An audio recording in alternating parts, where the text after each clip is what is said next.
buhay na walang hanggan. Kapalang siyang sumating, atin pong muli nabupo upang tayo muli sa umagang ito ay magsalo-salo sa bahagi ng ating bagay na pag-aaralan upang sa atin ituro ang mga salita ng Diyos. Okay, so sa ating pong binasa ay ang aklat ng Judas sa kapitulo, isa po ang kapitulo niyan, talataang 20 at 21.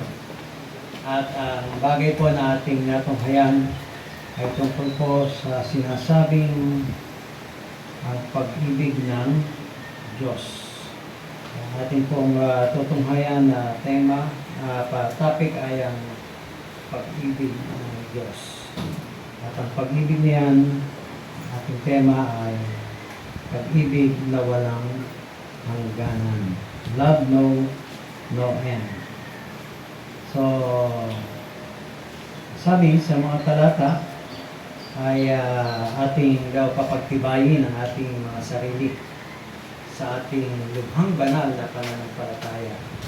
At tunay naman na yan ang layunin ng bawat sa atin na ang ating pananampalataya ay mapatibay at sabi, lagi tayo manalangin sa Espiritu. At ang layon nito ay tayo makapanatili sa pag-ibig sa Diyos. At ang awa ng Diyos ay ibigay sa atin upang marating ang buhay na walang hanggan. So, napakabuti ng Diyos sapagkat ang pag-ibig niya ay napakaganda ay sa ating inawit. Pag-ibig mo'y kay ganda. Noon sa krus, pinakita ng Diyos ang pag-ibig niya sa bawat isa sa atin. Bigari sa awit, ako'y nilaban mo, ako'y inibig mo, ako'y sa'yo. Basa lang, ako'y sa'yo, ako'y nilaban mo, ang buhay.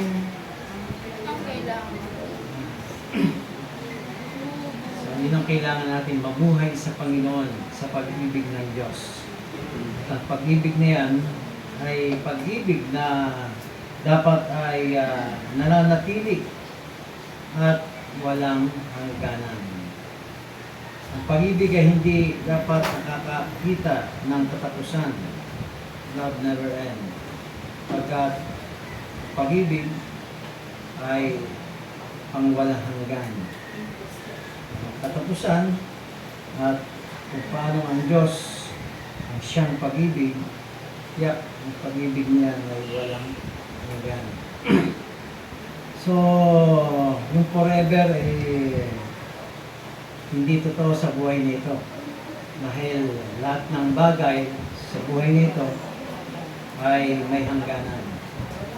Katapat, hinahanap natin din sa buhay nito na nagkaroon sana ng walang hanggan, lalo ang mga bagay na nakakamta natin, nararamdaman ay napakaganda, napakasaya, na sasabihin mo ay sana wala nang katapusan ang mga bagay na ito.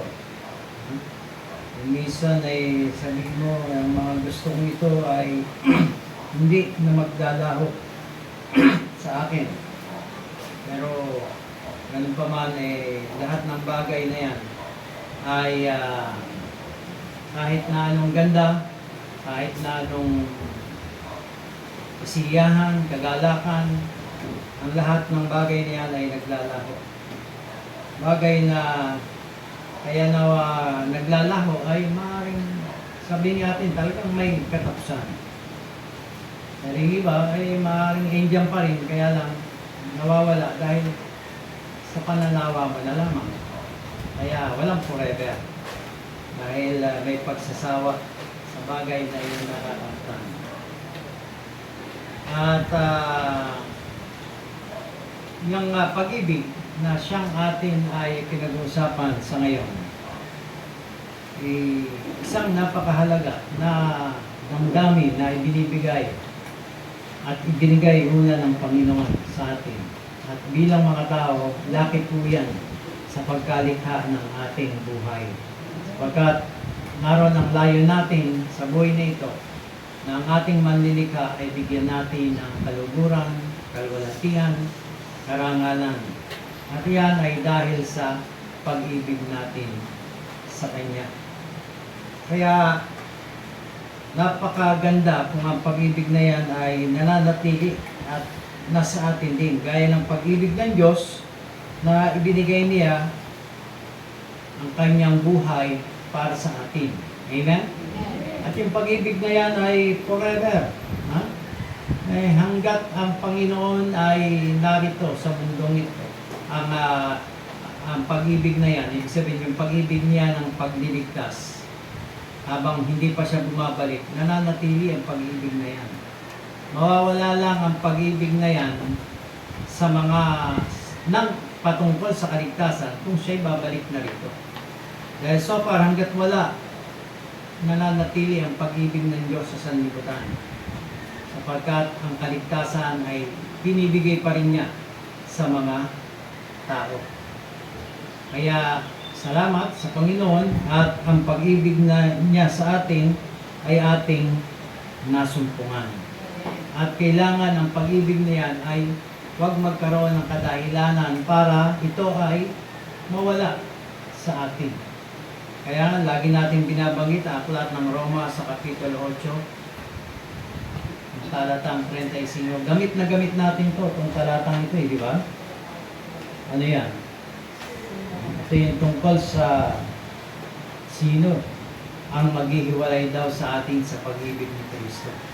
Sa tingin nyo ba, sino ang maghihiwalay sa atin sa pag-ibig ni Kristo? Meron ba na makapaghihiwalay? Marami po. Marami. Sino makapaghihiwalay sa pag-ibig ni Kristo? So, bago tayo puntahan natin ang mga bahagi tungkol sa pag-ibig na yan, na may pagtatanong kung sino makapaghihiwalay. Ano nga ba itong love of Christ? Yung pag-ibig mismo ni Kristo. Ito ba ay nakamtan mo na? Ito ba ay nasa atin? Para yung sinasabing pag-ibig ni Kristo, wag daw tayong mawalay doon sa pag-ibig ni Kristo na yan. At ano ba ang katugon kung paano ang pag-ibig? Ang Kristo ay may pag-ibig na ibinigay sa atin. Ano ba itong pag-ibig ni Kristo? Sa tingin niyo mga kapatid, ano ba yung pag-ibig ni Kristo? Sadyang sa ang tanong, sino ang maghihiwalay? Na meron pa daw makapaghihiwalay sa pag-ibig na ito. Diba? Nababanggit natin lagi. Ano ba itong pag-ibig na ito?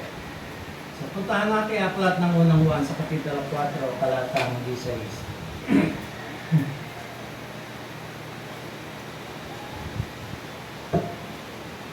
Sabi, at ating nakikilala at ating sinasampalatayanan ang pag-ibig ng Diyos sa atin.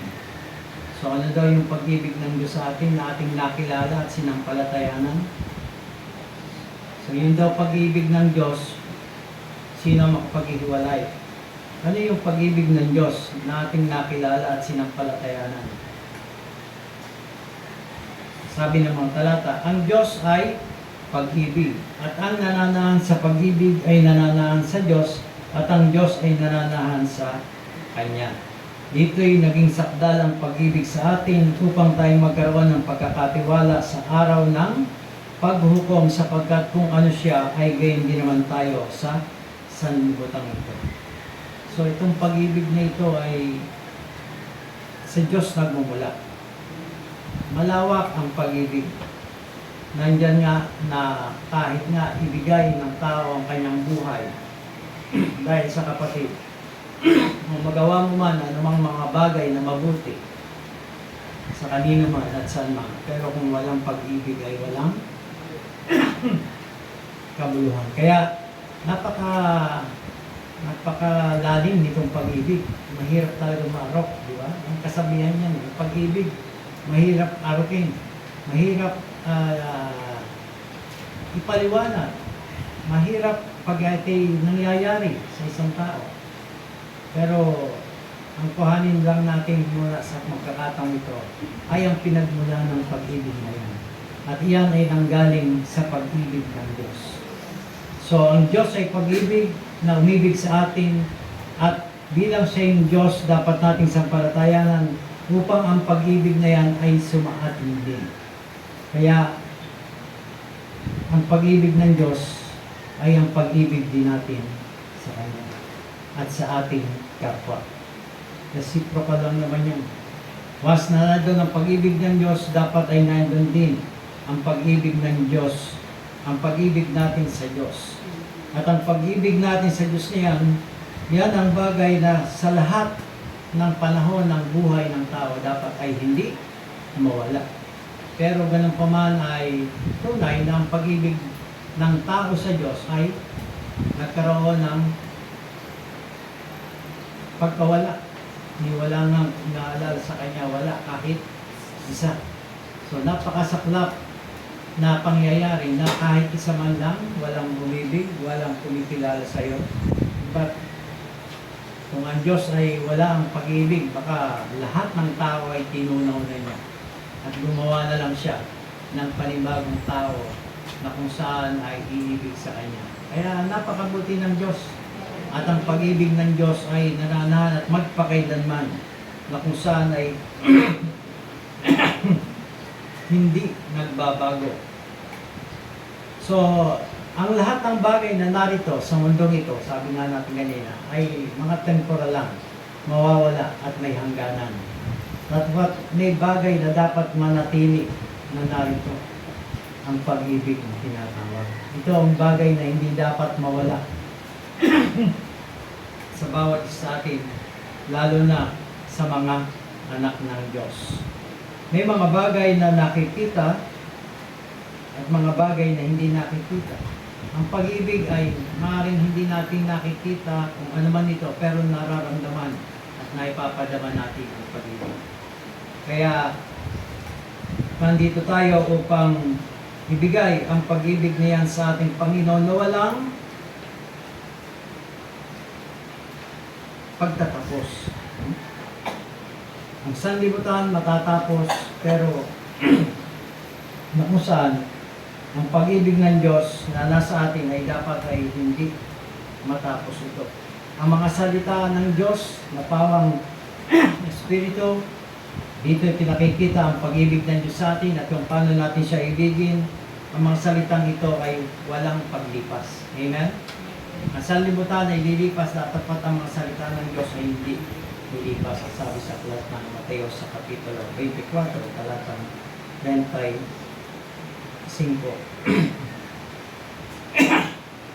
May mga naririnig tayo lagi na kung saan talagang may panahon na ang mga pangyayari sa buhay ay may pagbabago. Maaaring lagi nating nakakot yung aklat ng Kawikaan na may panahon sa bawat bagay. So, yung lahat ng bagay sa buhay natin may mga pangyayari, may mga bahagi na pangyayari sa buhay at maging ang inyong damdamin at kalooban ay may mga bahagi kang nararamdaman, kasiglahan, kasiyahan, kalungkutan. Lahat ng bagay na yan, sabi nga, temporary lang. Na maaaring ngayon masaya ka, bukas ay malungkot ka.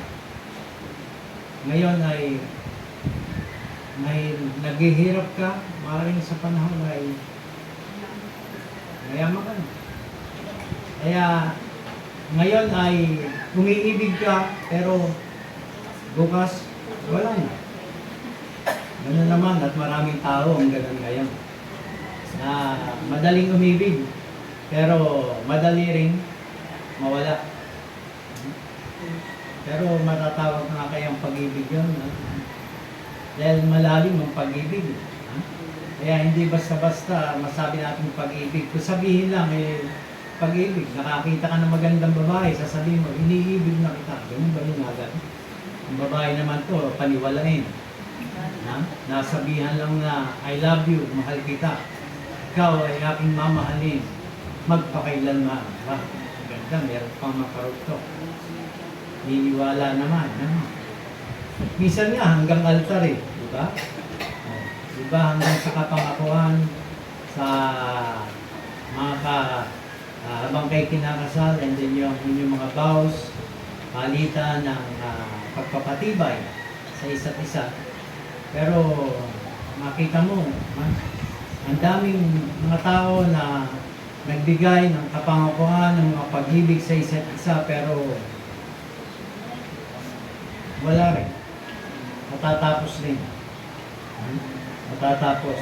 Pero pag sinabi kasi pag-ibig, dapat, ano yun? Yun ang word na, at hindi lang basta salita, kundi ito ay isang emosyonal na damdamin na kung saan ito ang bagay na kung ito ang pag-ibig ay hindi nawawala, ang ganda na ng mundo. Diba? Walang away, walang halitan, walang gera. Kaya pa, maganda, masaya. Pero dahil ang pag-ibig, sa katotohanan, sa mundong ito ay natatapos at nawawala. Bagay na hindi nananatili magpa-kailanman. Pero ang gusto ng Diyos, ang pag-ibig niyan ay huwag mawawala. Higit sa kanyang mga anak na kung saan ang Diyos ay pag-ibig at tayo kailangan umibig sa Kanya, umibig sa ating kapwa, at ang pag-ibig niya na hindi dapat mawala sa bawat isa sa atin. Pag-ibig na nasa atin ay dapat na higit nating palalimin, higit nating bigyan ng pagpapahalaga sapagkat ang pag-ibig, ang Diyos ay nalulugod kung nakikita na niya sa atin ang pag-ibig na ito. Sapagkat una-una, sabi nga, ang unang huwa na ito ay nagpapakita tungkol sa pag-ibig ng Diyos. Sabi sa unang huwa na yan, sa Kapitulo 4, talataang 11, dito'y nahayag ang pag-ibig ng Diyos sa atin, sapagkat sinugo ng Diyos ang kanyang bugtong na anak sa sanlibutan upang tayo mabuhay. Thank you, Lord. Sapagkat alam natin na mismo na ang Diyos yung makapangyarihan sa lahat dahil sa pag-ibig niya sa atin ay nagkatawang tao siya upang tayo'y mabuhay sa pamamagitan niya. Narito ang pag-ibig, hindi sa tayo umibig sa Diyos, kundi siya ang umibig sa atin at sinugo ang kanyang anak na pampalubag-loob sa ating kasalanan. At sa pag-ibig ng Diyos ngayon sa atin, ang isang prioriting bagay na pagpapakita ng kanyang pag-ibig sa atin ay yung tubusin tayo sa ating mga kasalanan. Kaya nga minamahal kung tayo iniibig ng Diyos na gayon, ay nararapat mag-ibigan din naman tayo.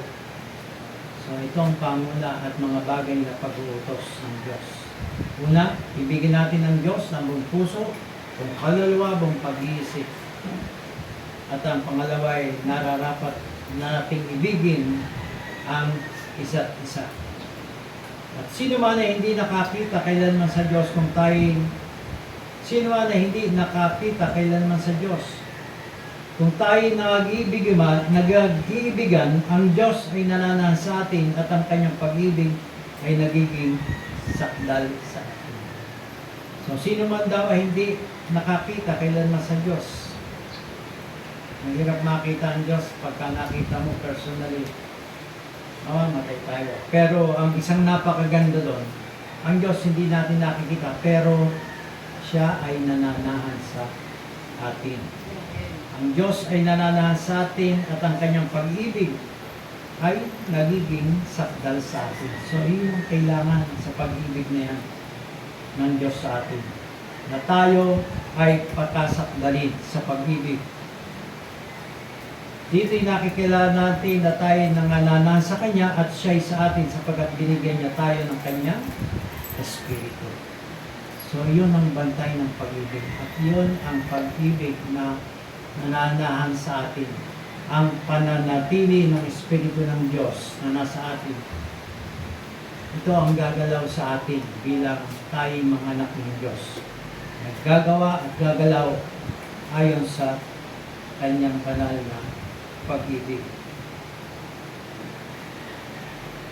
Sa pag-ibig na ito ay dapat daw, ang sabi kanina, ay maging sakdal. At sa pagiging sakdal ng pag-ibig na yan, ang sabi sa talatang 17, kung saan ito ay bahagi na siyang nahalaw ng ating kapatid na tagapagturo ng araw ng Webes na sa dito yung naging sakdal ng pag-ibig sa atin upang tayo magkaroon ng pagkakatiwala sa araw ng paghuhukom. Sapagkat kung ano siya ay gayon din naman tayo sa sanlibutan ito. Ang sakdal na pag-ibig na nasa atin, ito ang magbibigay sa atin ng pagkakatiwala doon sa panahon ng paghuhukom. At sa paghuhukom na yan, alam natin na may mga bagay na mangyayari. Tatayo tayo sa harapan ng hukuman ng Diyos, hahatulan ng tao ayon sa kanyang mga gawa, at kung siya malalagay kung sa walang hanggang kapahamakan o walang hanggang buhay kapiling ng ating Panginoon. So, kung tayo daw ay sakdal sa pag-ibig, na tayo may pagkakatiwala sa Panginoon, at sa araw na yon ng paghukom, may pagkakatiwala tayo. Kaya ang sabi sa talatang 18, walang takot sa pag-ibig. Doon tayo, at iyan ay pinaliwanag sa atin ng ating pagturo. Paano magiging walang takot ang pag-ibig kapag ka nandun ang iyong sakdal na pag-ibig na kung saan ay mayroong kang pagkakatiwala sa panahon ng paghuhukom, na alam mong hindi ka mapupunta doon sa walang hanggang sa parusahan. Kaya hindi tayo matatakot sapagkat meron tayong sakdal na pag-ibig. Kaya habang tayo narito sa buhay nito at ang pag-ibig ng Diyos ay nasa atin, kailangan huwag tayong mawalay doon sa pag-ibig niya. Dahil iyon ang magbibigay sa atin ng walang takot na hindi tayo makakasama doon sa paghuhukom. Kaya sa panahon na tayo ngayon ay narito sa buhay sa pananampalataya, bagay na kinakailangan na maghari sa atin ay ang pag-ibig.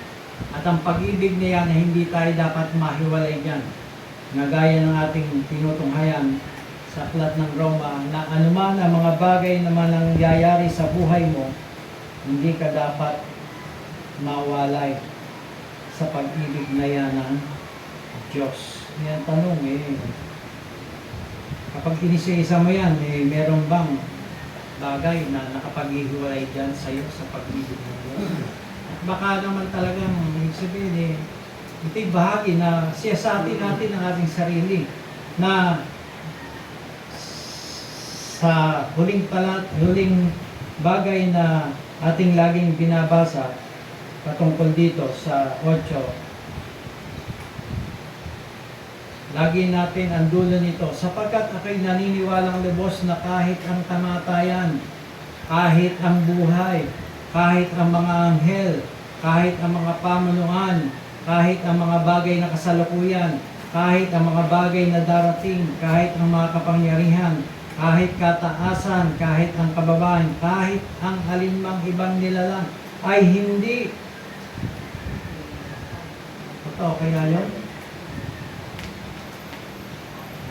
Totoo kaya yun? Pero ang daming nahihiwalay sa mga bagay na yan. Si Apostol Pablo, maaari sa kanyang pahayag na ito, kaya nga ito'y pagpapayo niya na dapat hindi. Pero kung sa lahat ng bagay na isa-isa niyan, ang daming bagay na, ang daming mananampalataya, na sinasabi ni Apostol Pablo na hindi dapat mawalay ang pag-ibig na yan ng Diyos kahit anuman yan. Kaso nasusumpungan. Kaya nasusumpungan sa mga bagay na nariyan na talagang nakapaghihiwalay sa kanila sa pag-ibig ng Diyos. Kahit daw Ano na nga lang, maliliit na bagay na nga lang eh. Kapighatian, kahapisan. Yan lang, ang dami nang nawawalay sa pag-ibig ng Diyos. Napipighati ka, nahapis ka. Ano yung kinahapis mo? Ano yung pinagpipighati mo?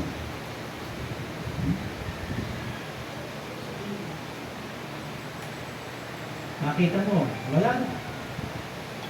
Napighati, nahapis. Ano nangyari sa pag-ibig? Nakapanatili? Wala. Gayong, nakanino ba ang kapayapaan? Nakanino ang kasiglahan? Nakanino ang kagalakan? Nasa Panginoon. Kaya hindi ka dapat talaga na mahiwalay sa pag-ibig ng Diyos ng dahilan dyan sa kahapisan, kapighatian. Medyo mas mahirap pa nga yung pag-uusig kapag inuusin ka na. Pero meron din dyan kagutom, kahubaran. Ibig ba sabihin sa mga pangailangan mong yan, nahiwalay ka na sa pag-ibig sa Diyos? Dahil ba nagugutom ka na? Wala ka ng mga bagay na nagiging pangailangan mo? Dati may ilaw ka, ngayon putol na. Dati may tubig ka, ngayon putol na. Dati may wifi ka, ngayon putol na. Dahil ba sa mga bagay na material na bagay, eh, mahiwalay ka? Lalo na siguro kung panganib at mga taba. So, ibig lang ipatanaw sa atin na ang pag-ibig natin sa Diyos, anuman ang mga dumaan ng mga bagay niyan, kailangan nananatili. Kailangan nananatili ang pag-ibig ng Diyos. Kung saan ating ang kinuha ang talata ng aklat ng Judas, na kung saan ang sabi, mga minamahal, papagtibayin ninyo ang inyong sarili sa inyong lubhang banal na pananampalataya, na manalangin at magsipanatili kayo sa pag-ibig ng Diyos. Panatilihin natin. Huwag tayong humiwalay sa pag-ibig na yan ng Diyos. Huwag tayong manghimagod sa pag-ibig sa Diyos. Dati, mahal na mahal mo si Lord, di ba? Ang lakas mong umawit. Lahat ng gawain. Ha? Very healthy ang iyong pananampalataya. At yan ay dahil sa pag-ibig mo sa Diyos. Pero ano nangyayari? Unti-unti, maaaring nababawasan. Kasi once na ikaw, ang iyong pananampalataya, yung hinit niya ay nawawala, ibig sabihin, yung bang pag-ibig mo sa Diyos eh, o sabihin man natin na doon, pero maaaring may pagbabawas sa bahagi. Bakit? Naghihimagod ka na ba? Nagsasawa ka na? Sawa ka na bang umattend ng Bible study? Sawa ka na bang sumamba? Sa maliliit na bagay niyan doon, nakikita mo kung ang isang kapatid ay talagang nananatili ang pag-ibig sa Diyos. Bakit? Dapat yung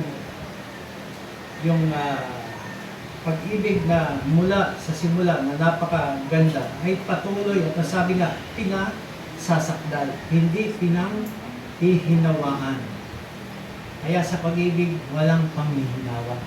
Sa pag-ibig, walang pagkapagod sa paggawa ng mabuti.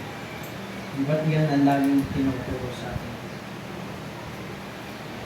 Kaya dito, sa pag-ibig na ito, hanggang sa pagparito ng Panginoon ay dapat nakita na ng Panginoon na ito'y nananatili sa atin. At hindi dapat na panaigan ang ating sarili na mga bagay na binanggit sa aklat ng Roma na siya makapaghihiwalay sa atin. Magpatuloy. Magpatuloy tayo sa pagpapainit ng pag-ibig na yan na mula sa Panginoon. Dahil yun ang gusto ng Diyos sa atin. Tayo magpakasakdal upang sa kasakdalan ng pag-ibig niyan, mawawalan tayo ng takot. Pero sa pag-ibig na yan, bago tayo mawala ng takot, ayon nga sa pahayag ng ating tagapagturo ng Webes, kinakailangan muna natin magkaroon ng takot sa Panginoon. Sapagkat sa pag-ibig sa Diyos, kailangan ang takot. Sapagkat ang pag-ibig sa Diyos, kailangan nakalapit yan ang takot sa Panginoon. Pagkat kung iniibig natin ng Panginoon, sabi, susundin natin ang kanyang mga utos. Kaya kung tayo umiibig sa Diyos, doon tayo sa pagsunod sa utos ng Diyos. Sapagkat yun nga, ang sabi sa aklat ng Ecclesiastes na, ito ang wakas ng bagay, lahat ay narinig. Ikaw ay matakot sa Diyos at susundin mo ang kanyang mga utos. Kaya, sa pag-ibig, may takot. At once na nandun ang takot mo sa Panginoon, lalo mo siyang iniibig dahil sinusunod mo ang kanyang banal na kalooban. Kaya yung pag-ibig na ito ay sana wag kung ang sinasabi ng kawikaan ni Haring David may panahon sa bawat bagay. Dapat may nabasa ba tayo dyan na pag-ibig tas walang pag-ibig? Walang din makasama rin di ba?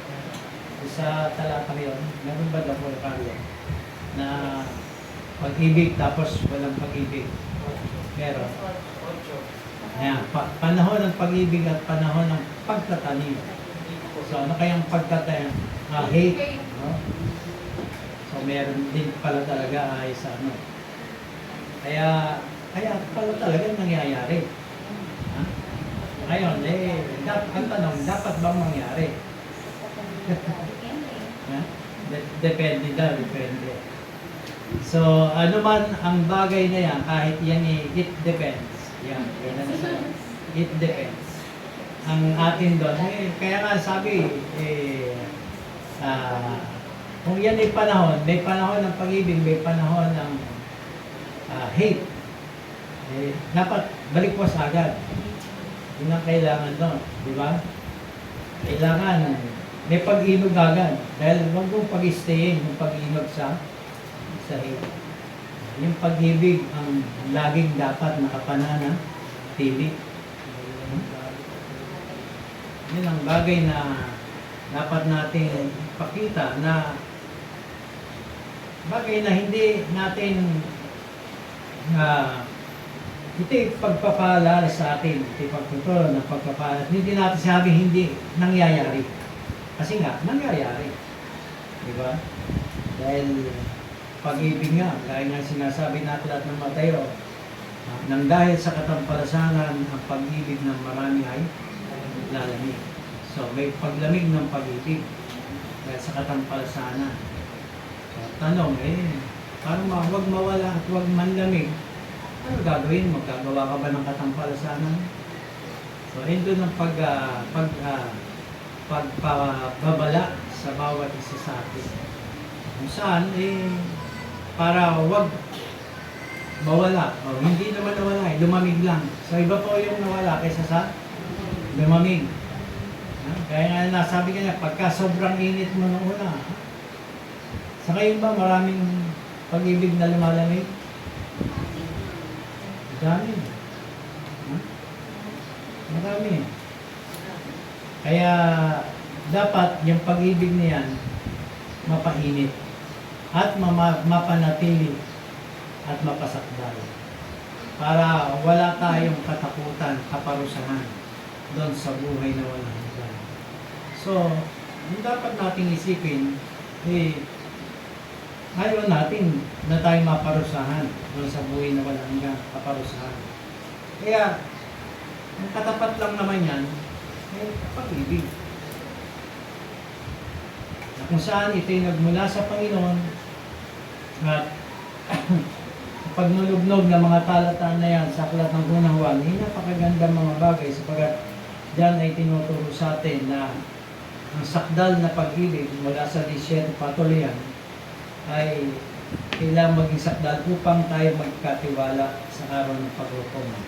Walang takot sa pag-ibig, kundi ang sakdal na pag-ibig ay nagpapalayas ng takot sapagkat ang takot ay may kaparusahan at ang natatakot ay hindi pa pinasasakdal. So, ibig sabihin, kapag nandiyan pa yung takot mo doon sa kapahamakan ng buhay na walang hanggang kapahamakan, hindi ka pa nasasakdal. Dahil nandun pa na alam mo sa iyong sarili na hindi ka pa lubos sa iyong pagganap ayon sa pag-ibig ng Diyos.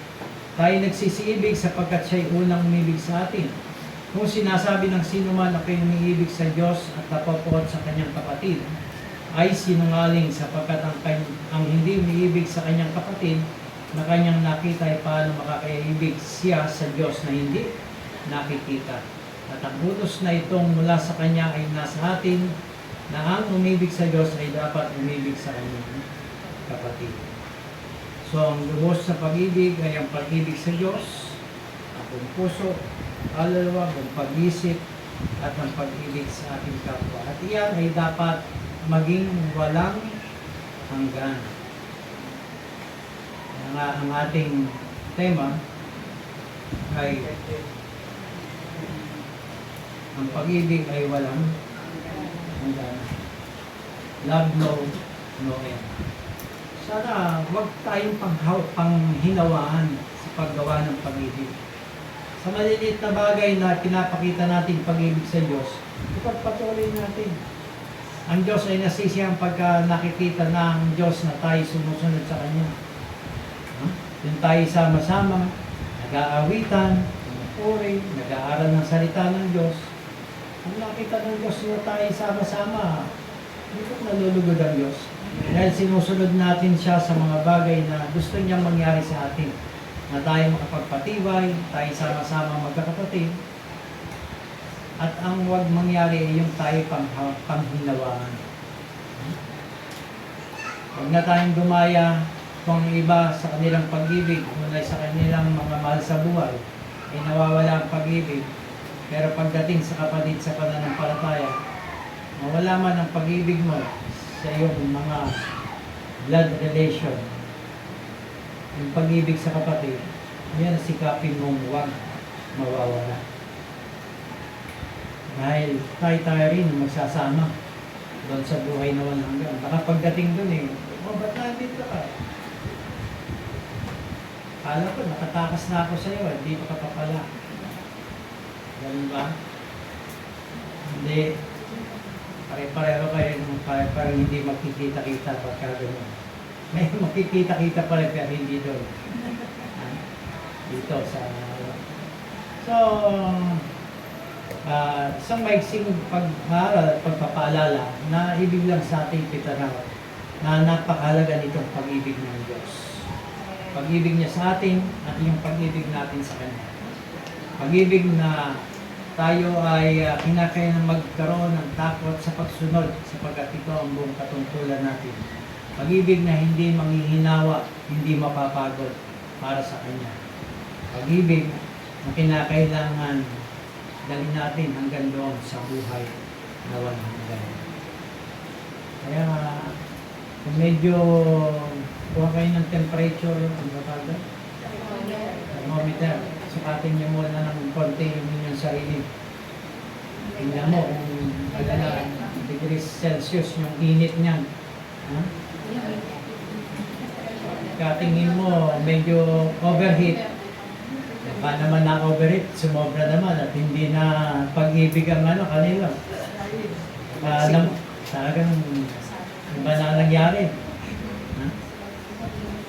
At hindi naman obrang kailangan mababa. Sabi sabihin, tama. At kailangan pakita natin yung kainitan ng pananampalataya. Kainitan ng pag-ibig ay patuloy na makita sa atin. Tanda lang natin, huwag manghihimagod. Huwag magsasawa.